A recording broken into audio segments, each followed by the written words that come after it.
Hey guys, it's Letter Magic here, and it's been a while since I made a video that would be controversial and piss some people off, but as usual, I state my opinion and then back it up with evidence. And honestly, I think I'm playing this one up a little bit. I think most people will be on my side for this.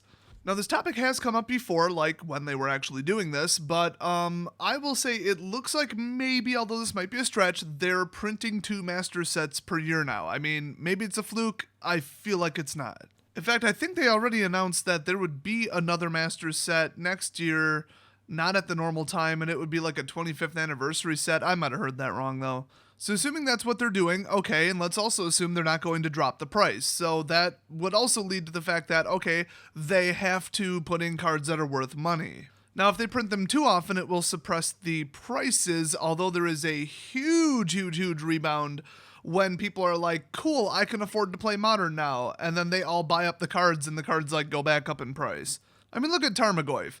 You could not print an amount of Tarmogoyfs that would make it go below $20. It just can't happen. So instead of obscure $7 cards, which don't get people that excited, especially since they were $7, and then when they reprint them, they usually hit $2, but we'll just say like $12 cards that hit $7, the packs are $9.99 MSRP, so yeah, like I said, I don't know if $7 cards are going to carry the set. They're nice, they're cool to have, it's better than opening a 50-cent rare, that's for sure, but it's not exactly going to carry your set off into the sunset, so too bad for Sunset Masters. I need to stop giving them ideas, but I'm not going to because I got a lot of more funny ideas for Masters set names. And now, of course, I'm kind of putting this in the context of Modern because that's honestly where the money is. Even if you're going to do an Eternal set, you got to kind of, be confident that 1, Commander, and 2, Modern are going to eat up the vast majority of the expensive cards.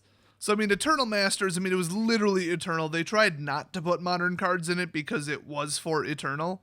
But let's take Iconic Masters, for example. That's probably going to be pretty Modern heavy. I mean, it's going to be like lore and history heavy, but I think it's just going to be money heavy at the end of the day because they want to actually sell it. And if that's the case, they're just going to have to target Modern. I mean, anything truly expensive in Eternal formats like Vintage and Legacy, and I guess you could say Commander, they are on the reserved list. That's why they're so expensive. They were printed once or twice, and that's it. So it's almost like the problem is they need to abolish the stupid reserve list. I am 100% in favor of it. I don't give a crap about anybody who's currently playing with a deck while also treating it as an investment and succeeding at it. Okay, you can't have your cake and eat it too. And for the douchebag card hoarding investors that drove up the prices to oblivion, good, little revenge for you. I mean, nothing bad could come out of getting rid of the reserve list. But for now, until that happens, it's Modern. That's where the money is. Now, if you think about it, how do you consistently print good, hot, high-value Modern cards? We'll just say 10 plus. Because, 10, not considering foils and uncommons or anything else, is your baseline for a $9.99 MSRP pack. And honestly, if it's half $10 cards and half lower, that's still an average of below $9.99. Single sellers wouldn't mind, but I think the players would. And of course, there's a shrinking number of $50 plus cards out there. So, you can't just say, we're going to print Jace, we're going to print Liliana, we're going to print this, that, or the other thing. Tarmogoyf, some of the stuff from MM2 that wasn't in MM3. I'm totally forgetting their names, but I don't know, I think Dark Confidant, that one's still probably pretty expensive. Well, you can't just print them over and over and over. I mean, it's boring, and you're going to run out of price, as it were. It's just going to spike the price so low. I guess it wouldn't be a spike. That's going to tank the price so low that eventually it's not a viable reprint option, and then you're out. So let's think about it. Let's put ourselves in Wizards product design shoes.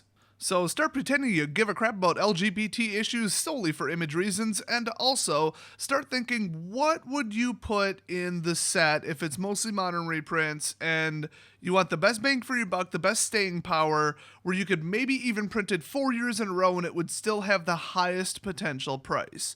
In other words, if you want to think about it from a more specific technical standpoint, what card has the biggest deficit where people don't own it, and the most market absorption because of that, because they do want it, but they can't afford it.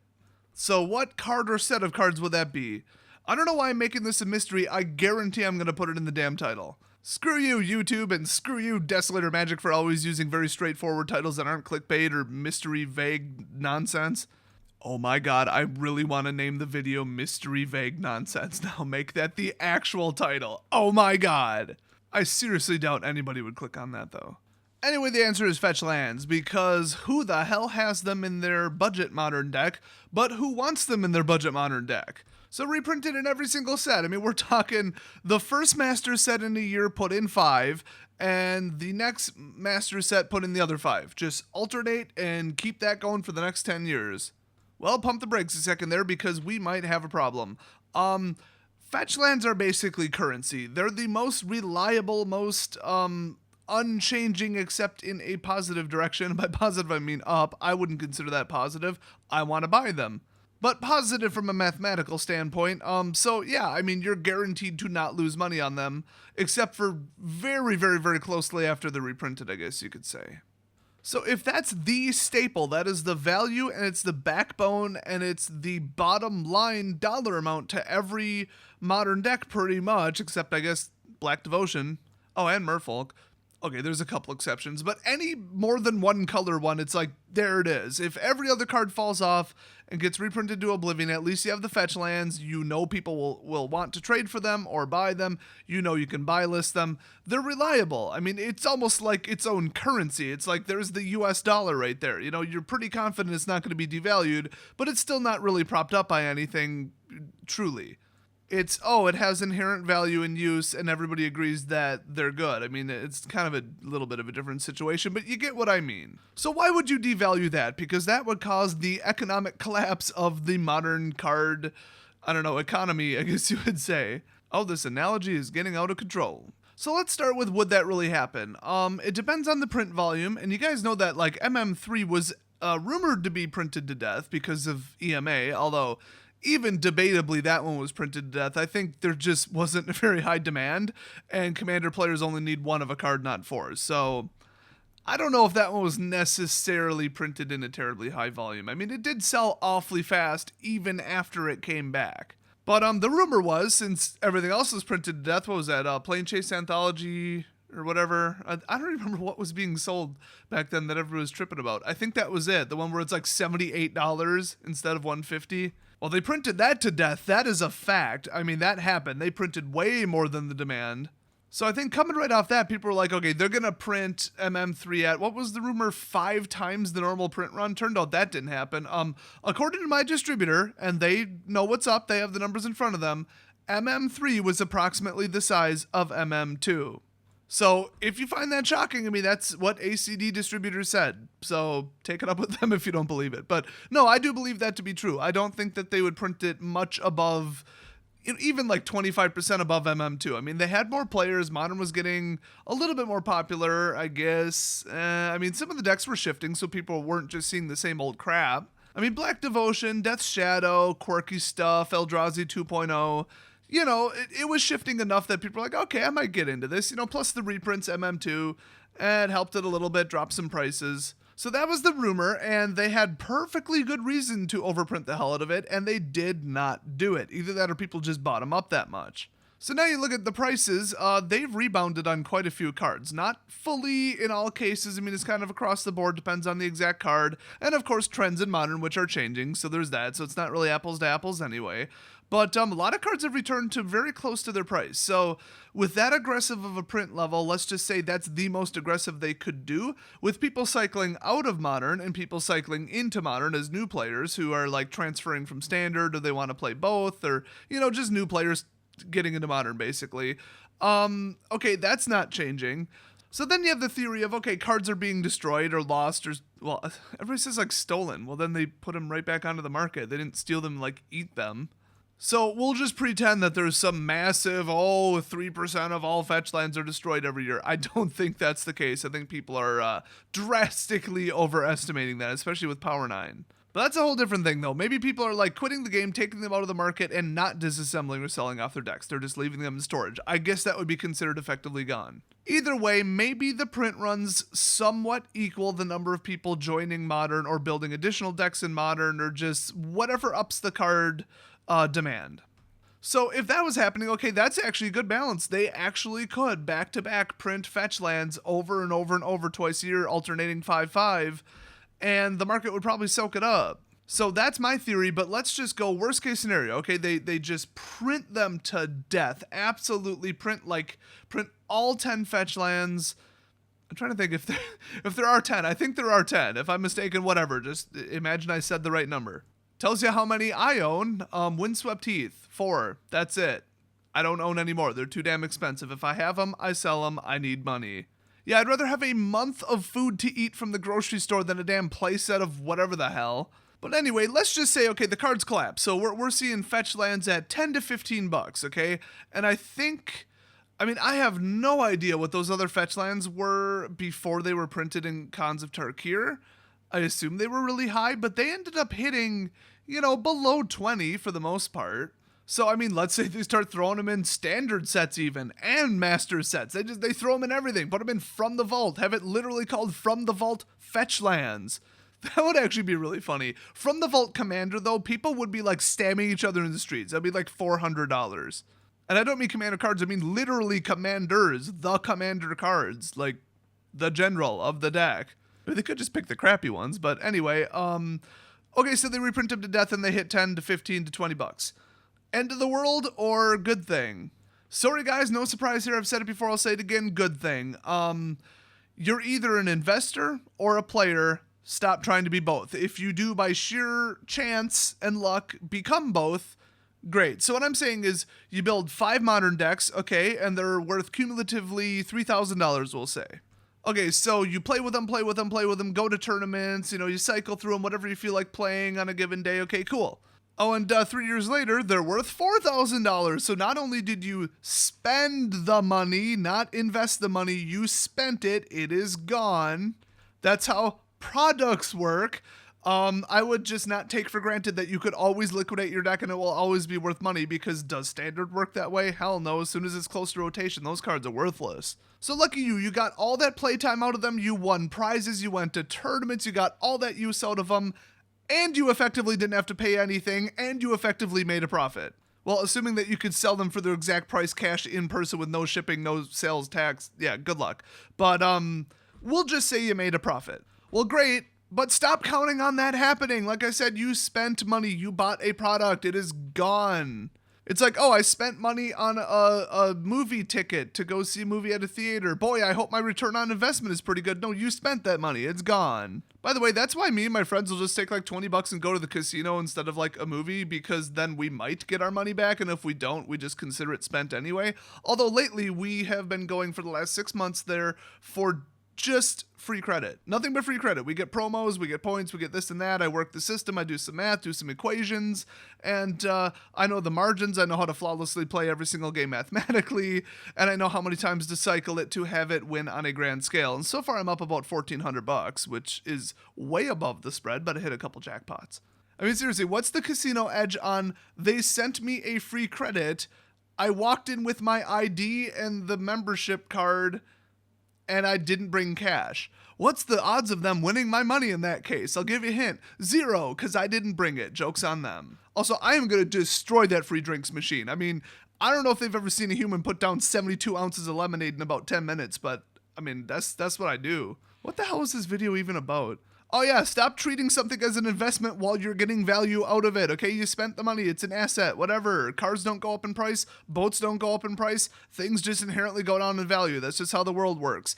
Like I said, if by random chance your deck goes up and you make money, good for you, don't count on it. That's the problem that a lot of modern players have mentally is, oh, I'm gonna play with it, and I'm gonna get a 50% return over 5 years. Well, first of all, have you seen Wizards' reprint policy lately? I wouldn't even expect that, like, realistically in general now. But back in the day, it was true. It was provably true year after year after year. So I could get why people would be misled by that. But people need to get that mindset out of their head. So let's split it into 2 types of people, okay? So I'm buying 32 of every fetch land, and I'm going to sit on them. And I'm going to resell them as soon as they hit 20% increase in price. I am an investor, I'm a singles investor, maybe even sealed too, but just I'm a magic investor. I don't play with them, I just keep them sealed, air conditioned, humidity controlled, everything, the whole shebang. Now let's go to type 2. I don't care. I have money. You know, my parents gave me money for Christmas. I'm buying my first modern deck. Yay. And then you spend money on 4 fetch lands and put them in a deck because that's the way your deck needs to be designed to win, basically. I mean, you could use second-rate lands and probably have a 1% disadvantage, so don't discount that, but we'll just say you did it. Cool. You spent that money, okay? You don't have a way to sell cards for cash. You're probably just going to trade them. If you buy list them, that's a guaranteed loss because you're going to lose 50% plus in most cases. You don't really have an out, so if the value went up 20%, you honestly don't even care because it doesn't affect you. You don't have like an eBay account. You're not an established, reputable seller. What the hell are you even going to do if they go up in price? So you don't care. You bought a product. It's the deck. You're never going to disassemble it. If anything, you'll trade the cards away and mod it or rebuild it, and that's that. The money's gone, okay? So person A, person B, let's call them. So what does person A do when they just reprint the living crap out of Fetchlands? Just utterly print them to death. Person A is going to lose their butt, but guess what? Who the hell guaranteed them a profit of any kind? Okay, that's not the investment that you're thinking of. You're thinking of certified deposits. Go get them at the bank. Maybe some government bonds, something where it literally says, hold this for a year, get 104% of your principal back. That is a guaranteed investment. Singles are not. Just because you won, as it were, on a bunch of investments doesn't mean that you're entitled or guaranteed to win on every investment in the future. It's Wizards' game. They made the cards. They printed them. They're the ones who distribute them, and they deserve the money. So if they want to, print fetch lands until they're $5, that's their prerogative. They can do it if they want. What the hell gives you the right to be insured that you maintain value? Like, you're just... Everybody else in the game has to hand you money. That's the new rule. It's mind-blowing how stupid and selfish that is. People are just lazy. They want to just be like, I have a credit card. And then, now suddenly they're a professional investor. Sit on a card for a year, drive up the price, buy up a ton, and then sell them. Oh, look at you. You're so smart. Aren't you great? It's not even work. It's just like being a parasite in the community. So... verdict on person A, yes, they lost a boatload of money, but screw them, they deserve it, and I hate those people. So, I guess we're all good to reprint them to death, aren't we? Let's look at person B. They don't give a crap what the cards are worth. If they're worth less, great. What do they need? Do they need an increase in value over time steadily of 5% per year, or do they need people to play Modern against? I'm going to say since they bought a product, built a deck, and are now looking to play Modern, then they would benefit more from people to play Modern with. So if the price tanked, everybody's going to buy a Modern deck. They'll have more variety, more people to play with, bigger events, bigger prize pools. There you go. They're happy. They get what they want, even though they know their property has been devalued. But they don't even consider it property. When they dropped the $20 bill on the counter, boom, it was gone. Okay, it has now been translated into a non-redeemable product in these people's minds. It's not quite as black and white as that, and some people want to trade it away later if they change their mind about a deck and, so-and-so. But in general, that's how it should work. So in both cases, people would be happy. Well, okay, person A wouldn't be happy, but everybody who isn't person A would be happy that person A lost money. And then person B would be happy because the game is more accessible, more people can play it. And Wizards would be happy because they made money. Everybody's happy. Win, win, win. Oh, pardon me. Win, win, win, loss, because it's like the general public in society, the player who has more people to play against, Wizards, and then the guy who lost a boatload of money. But like I said, screw that guy, he doesn't count. So still win, win, win. So in my opinion, with all this stated evidence, do I think that they should just aggressively reprint fetch lands until they're just devalued to peanuts? And like I said, it's going to be virtually impossible to print them at a volume that would bring them below $15. I would say that the vast majority of casual to like semi-almost pro, not like GP level pro, but just like experienced players, more than half of them for sure do not have fetch lands because they're just too damn expensive. They're just running second-rate lands. A check land that backfires once in a while. Okay, great. Those are like $8. Cool. That's what I'm doing. That's what most people I know are doing. Very few people that I know personally that play Modern actually have the fetch lands. So I think that the market could soak them up a lot, which means a lot of potential income for Wizards, which means I think they know that. I think they've made their policy on reprinting stuff to death very, very clear lately, especially in conspiracy too. So yeah, I think realistically we're going to see this. I think this is the future. I think that's what's going to happen. So not only do I agree with it, but I predict it. So that's my theory. But remember, that's just a theory, a Magic the Gathering game theory. And cut. Wait, no, he says and cut in the film theory ones. I don't know. And pause button. He doesn't say that, but he probably should. Hey, you know what I like even more than cheap Fetchlands?